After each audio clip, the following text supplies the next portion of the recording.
பெற்றுக்கொள்வதற்கு டெவலப்மெண்ட், நீங்க உங்களூடாக டெவலப்மெண்ட் பெறுவதற்கு, அபிவிருத்தி அடைவதற்கு அவருக்கு உரிமை காணப்படுகிறது. மூன்றாவது பாதுகாப்பு மிக முக்கியம். சிறுவரை பொறுப்பெடுக்கின்ற எந்த ஒரு நபருடைய பிரதானமான கடமை சிறுவரை பாதுகாப்புக்கு உள் வைத்திருக்கிறது. அப்ப நீங்க பாதுகாப்பு வளையமாக செயல்பட வேண்டிய கடப்பாடு இருக்கிறது. அடுத்து நான்காவது பங்கு பற்றும் உரிமை. இதுலதான் 12வது உறுப்புரை வரும். பாரபட்சம், அவர் அல்லது வேறு ஏதோ வகையில் அவர் புறம் ஒதுக்குதல், இந்த மாதிரி செயற்பாடுகள்லாம் செய்யப்படக்கூடாது. சிறுவர்களுக்கு எல்லா விடயத்திலையும் பங்கு கொள்வதற்கான உரிமை வழங்கப்படுது. நான் அந்த சோட்டா போட்டிருக்கிறேன், நீங்க எடுத்து பாருங்க. கன்வென்ஷன் எல்லா வெப்சைட்லயும் இருக்கு, அதை நீங்க எடுத்து பார்க்கலாம். அல்லது எங்க ஆபீஸுக்கு வந்தா புத்தகங்கள் தரலாம்.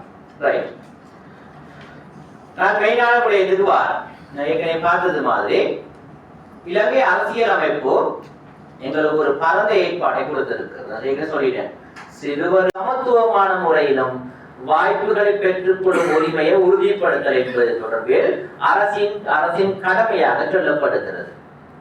சோ டிரெக்டா கல்வி புலத்துக்கு சொல்லப்பட்ட ஒரு விஷயம் எழுத்தறிவின்மையை இல்லாத ஒழித்தல்.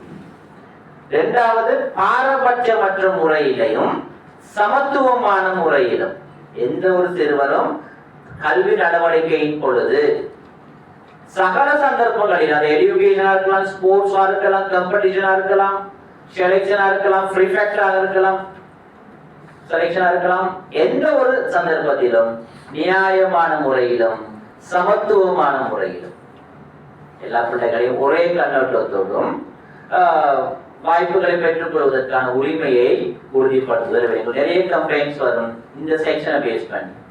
Prefect selection, monitor selection, competition selections, இது தொடர்பாக நிறைய கம்ப்ளைண்ட்ஸ் எங்களுக்கு, அதாவது மாணவர்களுக்கு உடலிய